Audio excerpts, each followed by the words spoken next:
Hadirin sekalian, satu kali seperti disampaikan dan didokumentasikan di antaranya oleh Al-Imam Al-Hakim An-Naisaburi dalam kitabnya Al-Mustadrak, Nabi sallallahu alaihi wasallam satu ketika hendak memberikan tausiah beliau, pengingat kepada umatnya. Lalu kemudian beliau naik ke atas mimbar.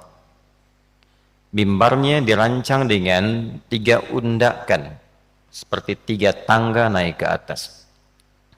Maka saat beliau menginjakkan kaki beliau yang mulia itu, dalam setiap tapak undakannya, keluarlah kalimat yang mulia ini sebagai doa bagi umatnya, dan yang sangat mengejutkan, lantas diaminkan oleh malaikat. Apa yang disampaikan oleh Nabi sallallahu alaihi wasallam? Di antara tiap undakan ini, Nabi sallallahu alaihi wasallam satu bersabda, "Raghima anfu rajulin liman adraka ramadana wa lam yughfar lahu." Atau kama qala sallallahu alaihi wasallam. Raghima anfu rajulin, tercorenglah, ternodaklah seorang muslim itu. Ternodaklah, tercorenglah, kotor, terhina. Ada tafsir mengatakan bu'dan, jauh, dipandang jauh dari rahmat Allah Subhanahu wa taala. Liman adraka ramadana, bagi seorang yang telah mampu mendapati bulan Ramadan, hadir di bulan Ramadan, walam yughfar lahu, namun ia tak mampu memanfaatkan keistimewaan Ramadan itu, dia tidak mampu menggunakan keagungan Ramadan itu untuk dapat meraih ampunan Allah Subhanahu wa taala, sehingga dia tidak diampuni selama Ramadan itu. Lalu malaikat mengatakan amin. Ini jarang-jarang Nabi berdoa, malaikat seketika mengaminkan. Hadirin sekalian, hadis ini ditempatkan oleh para ulama, baik ulama hadis ataupun ulama fiqih, sebagai satu di antara hadis-hadis pengingat yang bukan hanya sekedar mengingatkan, tapi juga ditempatkan dalam posisi pengingat yang sangat keras, yang memberikan isyarat, satu, penyesalan yang merdana kecaman dari Nabi sallallahu alaihi wasallam, yang menyesalkan sikap seseorang, khususnya seorang muslim yang mengaku beriman, yang Allah berikan anugerah kepadanya sampai di bulan Ramadan, yang tidak semua hamba bisa mendapatinya. Apa saja di antara keistimewaan Ramadan itu, sehingga setiap kita bahkan diminta untuk menampilkan keimanan dan mempertaruhkan iman kita untuk menghidupkan dan mengisi bulan Ramadan ini. Itulah sebabnya ayat puasa dibuka dengan kalimat iman, ya ayyuhalladzina amanu, yang di antara makna terdalamnya adalah setiap perintah dalam Al-Quran atau bahkan larangan atau sekedar informasi yang dibuka dengan kalimat iman, maka ibadah itu sekaligus menentukan tingkat keimanan pemiliknya dan mempertaruhkan keimanan pemiliknya. Contoh, salat dibuka dengan kalimat iman, alladzina yu'minuna bil ghaib wa yuqimuna as-salah, inna as-salata kanat 'alal mu'minina kitaban mawquta. Bahkan waktu salat dilekatkan dengan kalimat iman. Ini menunjukkan bahwa orang-orang yang semangat menunaikan salat, maka ini memberikan kesan imannya sedang kuat, imannya bagus. Tapi saat yang bersamaan ketika seseorang malas menunaikan salat, ini menunjukkan imannya tipis, lemah dan bermasalah. Jika seseorang mengabaikan salat, ini menunjukkan ada persoalan serius dalam imannya. Jadi menunaikan sholat sekaligus mempertaruhkan keimanan kita di hadapan Allah. Semakin semangat, semakin menunjukkan keimanan kita kuat. Itulah sebabnya salat di antara ibadah yang disebut oleh Al-Quran dengan kata iman. Wa ma kana Allahu liyudhi'a imanakum. Puasa Ramadan juga mendapati hukum serupa. Ya ayyuhalladzina amanu, dibuka dengan kalimat iman, baru dijelaskan ketentuannya. Kutiba alaikumusiyam. Dalam pengertian yang sama, Allah subhanahu wa ta'ala memerintahkan kepada kita, membuktikan keimanan kita melalui penunaian puasa Ramadan ini. Orang yang malas-malas menunaikan puasa Ramadan, malas-malas mengisi ibadah di dalamnya, ini menunjukkan imannya lemah dan bermasalah.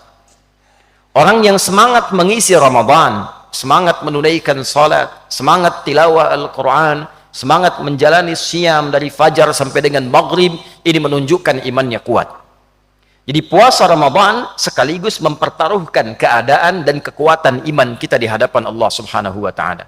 Pertanyaannya, untuk apa semua pertaruhan iman itu dihadirkan? Hadirin sekalian, bila kita melakukan pendalaman, riset terhadap ayat-ayat Al-Quran yang dibuka dengan kata iman, biasanya informasi yang disampaikan mengandung keistimewaan yang tidak biasa, mengandung sesuatu yang luar biasa, yang memberikan perubahan pada kehidupan kita atau pahala yang melimpah. Dengan itulah Allah mewajibkan dengan sifat memaksa. Kenapa? Karena Allah memiliki sifat Rahman dan Rahim, penuh kasih, penuh sayang, yang dengan sifat sayangnya menginginkan semua hambanya mendapatkan anugerah terbaik di sisinya. Semua hambanya mendapatkan kemuliaan di sisi Allah subhanahu wa ta'ala. Bila kita amati, hampir seluruh kemuliaan yang kita dapatkan setiap hari itu dikumpulkanlah saat datangnya bulan Ramadan. Tiap hari kita berdoa, maka dalam Ramadan 24 jam muncul keutamaan doa. Bahkan satu di antara ayat rangkaian puasa itu ayat tentang doa. Wa idza sa'alaka 'ibadi 'anni fa inni qarib ujibu da'watad da'i idza da'an. Itu adalah satu di antara rangkaian ayat puasa, tepatnya di ayat 186 surah Al-Baqarah, yang mengapit ayat 183, 184, 185 dan 187-nya masih tentang hukum puasa. Pun demikian, saat di hari-hari biasa kita bertobat meminta ampunan kepada Allah, maka di bulan Ramadan siang malamnya semua ampunan. Siang malamnya, setiap detiknya, setiap menitnya. Maka kalau pagi kemudian kita memohon ampun, Nabi mengatakan, man shoma ramadhana imanan wa ihtisaba ghufira lahu ma taqaddama min dhanbi. Siapa yang saat puasa dari mulai terbit fajar sampai dengan maghrib, dia tunaikan puasanya karena iman kepada Allah, dia tinggalkan makan karena Allah, dia tinggalkan minum karena Allah, dia tinggalkan syahwat karena Allah, dia taati Allah, dia berharap pahala dan mengevaluasi dirinya, memohonkan ampunan kepada Allah, ghufira lahu ma taqaddama min dhanbi, digugurkan semua dosa yang pernah dikerjakan selama hidupnya. Pagi hilang dosa, malam berdosa, maka keluar sabda Nabi yang baru, man qama ramadhana imanan wa ihtisaba ghufira lahu ma taqaddama min dhanbi. Siapapun yang malamnya menunaikan qiyam Ramadan, diisi dengan menunaikan ibadah itu ikhlas karena Allah, meminta pahala, ditunaikan lillahi ta'ala, ditunaikan karena imannya dan mengevaluasi dirinya, meminta ampunan kepada Allah, ghufira lahu ma taqaddama min dhanbi, diampuni semua dosa yang pernah dikerjakan selama hidupnya. Siangnya bersih, malamnya bersih. Yang minta pahala digandakan berkali-kali lipat. Salat di hari biasa diberikan pahala, Ramadan salat digandakan berkali lipat.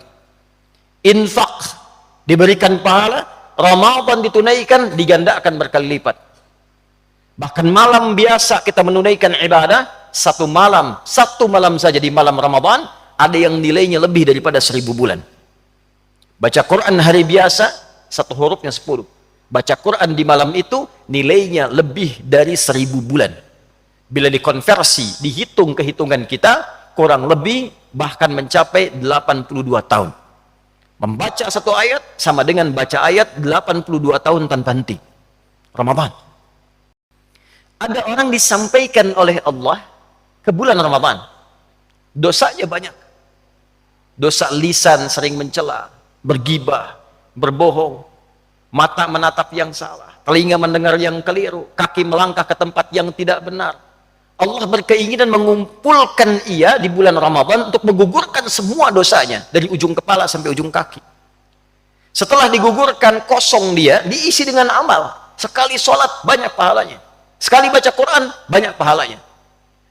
Ada orang yang sudah disampaikan ke bulan Ramadan, terbentang sebulan penuh, siang dan malamnya, dia tidak menggunakan waktu Ramadan ini untuk mengambil anugerah yang telah Allah berikan itu.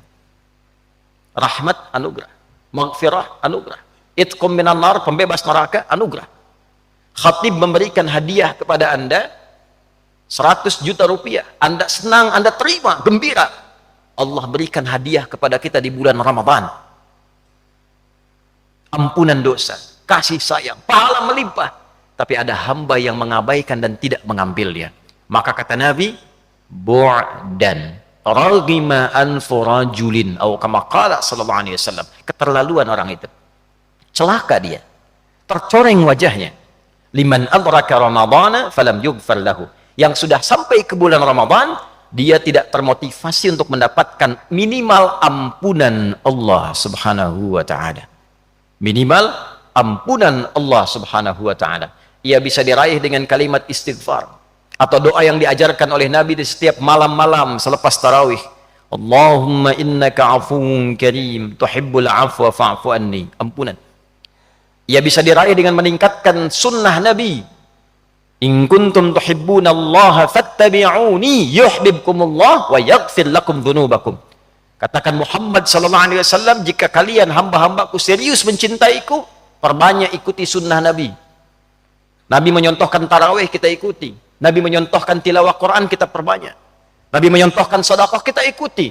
Yuhibbukumullah, dengan itu Allah cintai kita, wa yaghfir lakum dzunubakum, dan menggugurkan semua dosa-dosa kita. Jadi mendapatkan ampunan Allah bisa dilakukan dengan istighfar. Lakukan dengan perbanyak salat.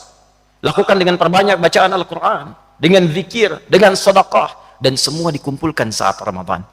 Ada orang yang masuk Ramadan tak mampu baca Al-Quran, tak bisa ikut tarawih, masih sibuk dengan pekerjaan dunia, cita-cita masuk surga, dosa masih banyak, pengen ke surga Firdaus, diberi Ramadan baca Quran masih belum sanggup, tarawih masih tidak sempat, sedekah belum mau keluar. Raghima anfu rajulin, kata Nabi. Celaka orang ini, tercoreng dia, jauh dari rahmat Allah Subhanahu wa taala. Hadirin, biasanya dari Rajab, Sya'ban, pembuka Ramadan, memang ini sesuai ajal. Tapi khatib melakukan riset kecil-kecilan. Biasanya di bulan-bulan ini ada saja orang-orang soleh, baik ulama ataupun orang soleh yang jarang kita kenal, kembali kepada Allah Subhanahu wa taala. Ia meninggal sesuai ajalnya yang Allah tetapkan, menariknya belum sampai ke Ramadan, atau menariknya masih di awal Ramadan. Habib Hasan jalan-jalan untuk ziarah kubur, dari Yaman ke Mesir, berdoa di kubur para imam, Imam Syafi'i, kubur para aulia, kubur orang-orang saleh. Pulang dari sana, Ramadan di awal-awal, salat duha, meninggal. Ada seorang ibu salihah, hidupnya dibaktikan untuk mengabdi di pesantren, tidak banyak dikenal di level nasional, apalagi level dunia.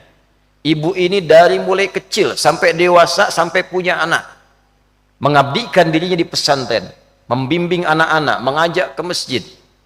Jam 8 membawa anak-anak ke sekolah, pulang ke rumah, buka kulkas, tiduran depan kulkas, meninggal. Orang-orang baik yang kembali kepada Allah ini boleh jadi wafat sesuai ajal, dinilai oleh Allah cukup bekalnya untuk pulang. Ampunan diraih, rahmat didapat, amal sudah banyak.